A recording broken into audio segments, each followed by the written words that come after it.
তো মহিলাটা কোন জায়গায় দেখতে পাচ্ছ?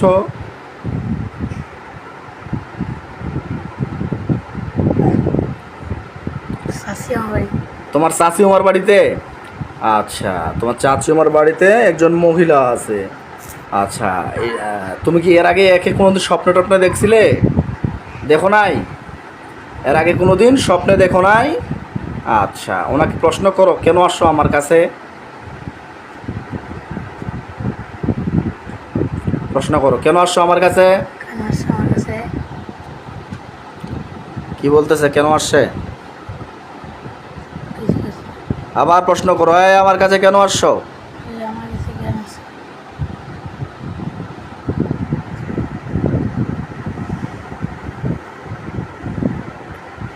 কি বলে কেন আসছে?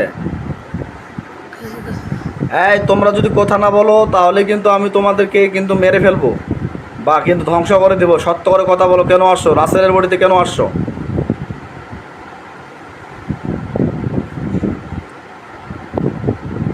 কথাগুলো অন্তর ভেতর ভাসে ভাসে আসে, কেন আসছে বলতেছে।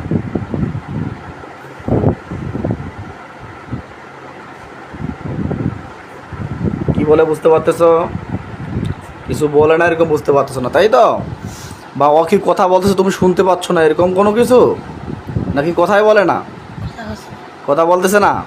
মাথা নিচে করে দাঁড়িয়ে আছে না বসে আছে? বসে আছে। এই কথা বলবা কি না, নাহলে কিন্তু শাস্তি দেবো। কথা বলবো না? দেখো ওর পাশে সাদা পোশাক পরে হুজুর যাবে। সাদা পোশাক পরে দুইজন হুজুর যাবে, গেলে আমাকে বলবা। দেখো তো সাদা পোশাক পরে দুইজন হুজুর গেছে, দেখো তো আব্বু।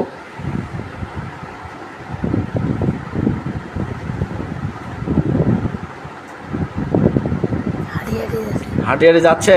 সালাম দাও ওনাদেরকে। সালাম নিয়েছে। হুজুরকে জিজ্ঞাসা করো, হুজুর আমার পিছনে আর কয়জন আছে?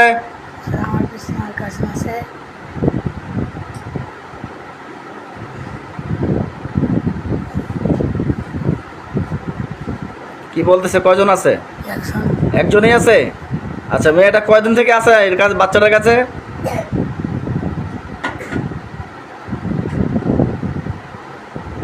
কতদিন থেকে আছে দেখেন তো।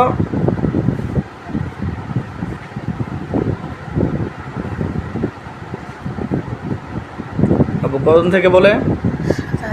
7 থেকে 8 দিন। কেন আসছে দেখেন তো বাচ্চাটার কাছে, কেন আসছে? কি উদ্দেশ্য তার?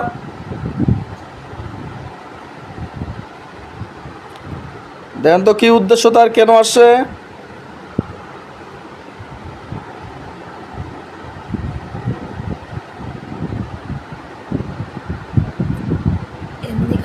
এমনি আসে।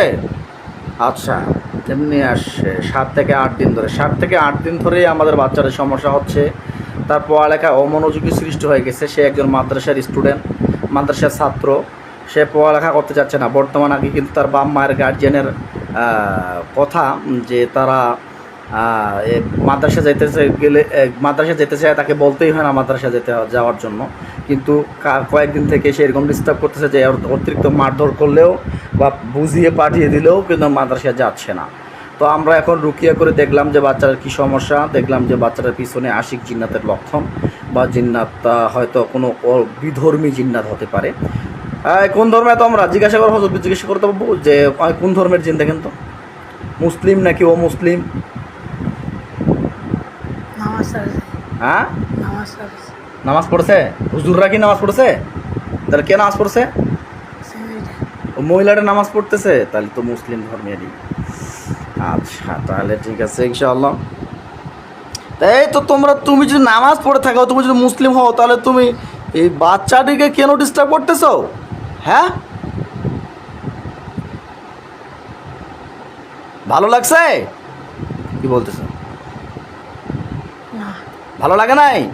তা মাদ্রাসায় পড়তে দিচ্ছ না কেন? এমনি। এই সত্য করে বলো, তোমরা কোন ধর্মের? সত্য করে বলো, নাহলে কিন্তু গলার মধ্যে চাপ দিব। কোন ধর্মের?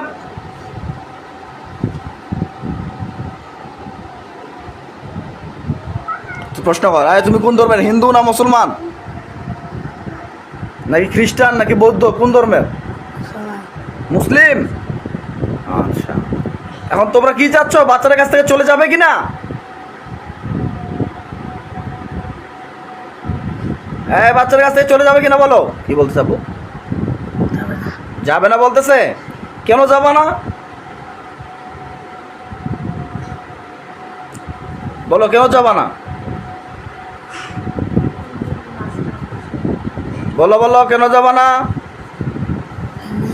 এমনিই যাবা না। আচ্ছা ঠিক আছে, আমি জানি যে তোমরা বদ জিন্নাত, সেই জিন্নাত তোমরা বাচ্চাটাকে পড়তে দিবা না, সে উদ্দেশ্যে তোমরা আসছো। তাহলে আমাদের হুজুরা কি ওর কাছে দাঁড়িয়ে আছে? দাঁড়িয়ে আছে? হুজুরকে জিজ্ঞাসা করো, হুজুর একে ধরে নিয়ে যান, ওদেরকে ধরে নিয়ে যাবে। এজন্য আমার কাছে না আসতে পারে। আমার কাছে না আসতে। হুজুর ওদেরকে ধরে নিয়ে বন্দি করে রাখেন সারা জীবনের জন্য, আর জন্য আসতে পারে, কারণ বাচ্চাটিকে পড়তে দিচ্ছে না।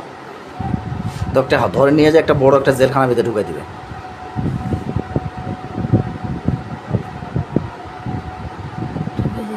নিয়ে গেছে, একটা বড় জেলখানার ভিতরে ঢুকাই দিছে। আচ্ছা হুজুর, একটু চিরুনি তল্লাশি দেন তো, আর কেউ আছে কিনা?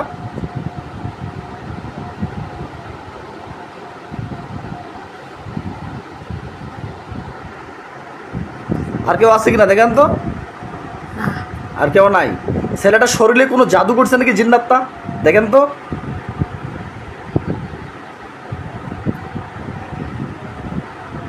করেনি। করেনি না? আচ্ছা আলহামদুলিল্লাহ, তাহলে বন্ধু গেছে না বউ। ধন্যবাদ, চলে আসো, সালাম দিয়ে চলে যাইতে বলো হুজুরদেরকে। সালাম আলাইকুম, চলে যাও।